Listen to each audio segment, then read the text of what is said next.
যতই দিন যাচ্ছে ততই রাশিয়া ইউক্রেন যুদ্ধ পরিস্থিতি আরও কঠিন হয়ে উঠছে। সহসাই এই যুদ্ধ থামার কোনো লক্ষণ নেই, বরং এই যুদ্ধে জয়ী হওয়ার জন্য মরিয়া রাশিয়ার প্রেসিডেন্ট ভ্লাদিমির পুতিন।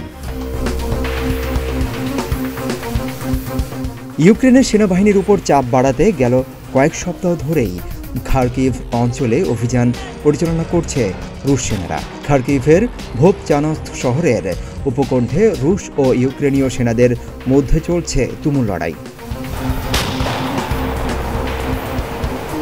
এমন প্রেক্ষাপটে ইউক্রেনের সেনাবাহিনীর গোয়েন্দা সংস্থার প্রধান জেনারেল কাইরাইলো বুদানোভ বলেছেন, যুদ্ধের সম্মুখভাবে খারাপ পরিস্থিতিতে রয়েছে ইউক্রেন।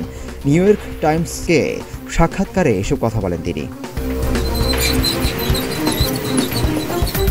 বর্তমানে সেখানে বিপুল সংখ্যক রুশ সেনার বিরুদ্ধে লড়াই করছে ইউক্রেনীয় সেনারা, তবে রাশিয়ার তুলনায় তাদের সেনার সংখ্যা খুবই কম। প্রতি ঘন্টায় এই পরিস্থিতি খারাপের দিকে যাচ্ছে।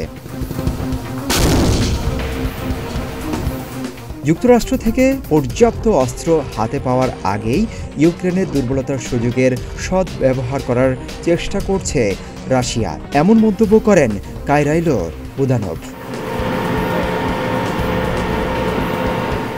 এদিকে পূর্ব ঘোষণা ছাড়াই মঙ্গলবার কিয়েভ সফরে আসেন মার্কিন পররাষ্ট্রমন্ত্রী অ্যান্টনি ব্লিংকেন।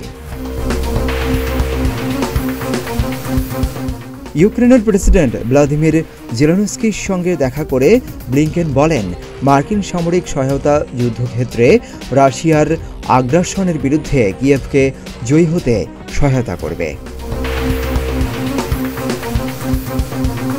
তিনি আরও বলেন, মার্কিন সহায়তা প্যাকেজটি কিয়েভে পাঠানোর প্রক্রিয়ায় আছে।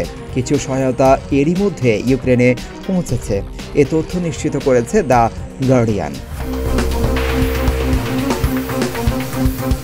জেলেনস্কি বলেন, ইউক্রেনের জন্য বড় দুর্বলতা ছিল আকাশ প্রতিরক্ষা ব্যবস্থা।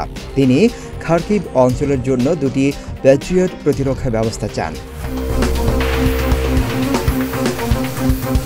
এদিকে চলতি সপ্তাহে চীন সফরে যাচ্ছেন রাশিয়ার প্রেসিডেন্ট ভ্লাদিমির পুতিন। পঞ্চমবারের মতো প্রেসিডেন্ট হিসেবে নির্বাচিত হওয়ার পর এটি হবে পুতিনের প্রথম বিদেশ সফর। রয়টার্সের প্রতিবেদনে বলা হয়, পুতিন বৃহস্পতিবার থেকে শুক্রবার পর্যন্ত বেইজিং সফর করবেন। মাত্র 6 মাসের মধ্যে রুশ নেতার এটি হবে দ্বিতীয় চীন সফর। পুতিন এই সফরে চীনের প্রেসিডেন্ট শি জিনপিং এর সাথে দ্বিপাক্ষিক বৈঠক করবেন। বৈঠকে দ্বিপাক্ষিক সম্পর্কের বিভিন্ন ক্ষেত্রে সহযোগিতা বাড়ানো এবং অভিন্ন আন্তর্জাতিক ও আঞ্চলিক উদ্বেগের বিষয়েও আলোচনা হবে। বিশ্লেষকরা বলছেন, ইউক্রেনের সঙ্গে যুদ্ধ শুরুর পর থেকেই পশ্চিমাদের সঙ্গে সম্পর্ক বেশ খারাপ হয়েছে রাশিয়ার। এমন প্রেক্ষাপটে পুতিন একাধিকবার পারমাণবিক যুদ্ধের ঝুঁকি সম্পর্কে সতর্ক করেছেন। অবশ্য পুতিন এটাও বলেছেন, ইউক্রেনে পারমাণবিক অস্ত্র ব্যবহারের প্রয়োজনীয়তা আছে বলে মনে করেনি রাশিয়া। তারা আরও বলছেন, রাশিয়া এখন ইউক্রেনের বিরুদ্ধে নয়, পশ্চিমা দেশগুলোর বিরুদ্ধে লড়ছেন। এর ফলে তৃতীয় বিশ্বযুদ্ধের একটা হুমকি যে তৈরি হয়েছে সে বিষয়ে সন্দেহ নেই।